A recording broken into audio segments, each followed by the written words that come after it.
Magnets and magnetism, question 5. A student placed a permanent magnet on a top hand balance. He clamped a straight piece of wire so that it was suspended in the magnetic field. Figure 1 shows the apparatus. Okay, so we've got that top hand balance there reading 0 kilograms. It's been obviously re-zeroed. When a current is passed through the wire from A to B, the reading on the balance increased. So the current goes that way. Explain why. Okay, so explain the balance increased. Okay, so explain why. So it's an explain. So we've got some describe plus work to do here. We know that the current's going that way. We know the magnetic field is going that way. 1, and it's worth 4 marks. So 1, 2, 3, 4. Okay, so what do we know? First of all, let's describe before we start explaining. So as soon as when a current is passed through, okay, what happens? Well, the current, as soon as you pass a current through that wire, you're going to induce the magnetic field. So the current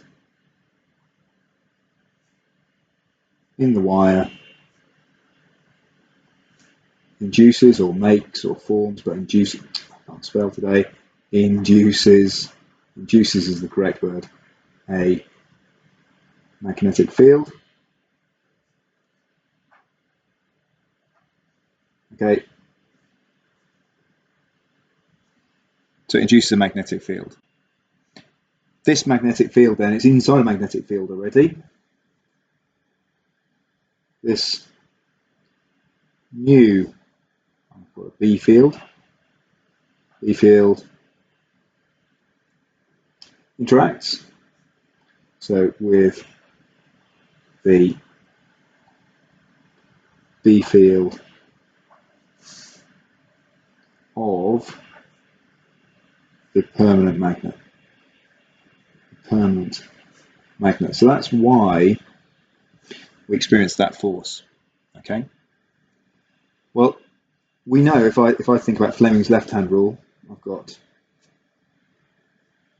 so it's my thumb, my index finger, F, B, and I. If I rotate those around, so I've got F, B, and I. So the force, so according to Fleming's left-hand rule,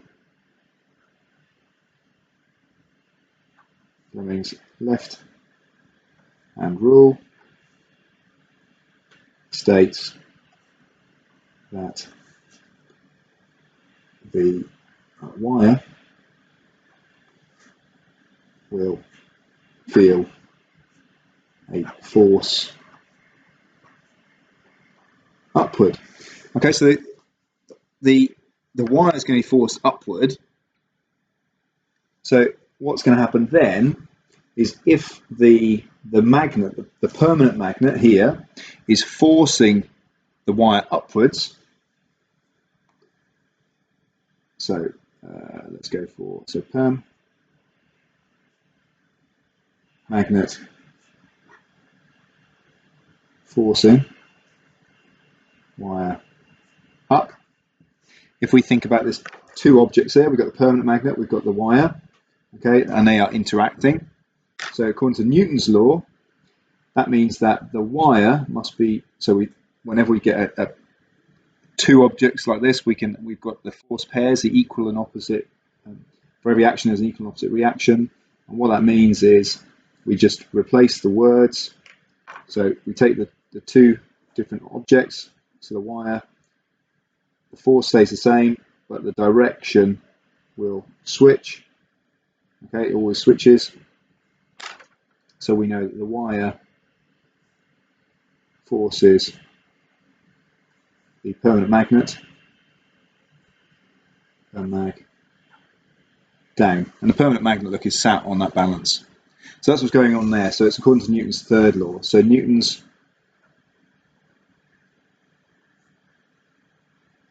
third law states that the wire will force the permanent magnet permanent magnet, permanent magnet down, and I'm just going to put onto the balance. Harder. Okay, just because it's on that balance, therefore the value on the reading on the balance will go up. Okay, hard question that. Quite a few different things to think about, but hopefully it was okay.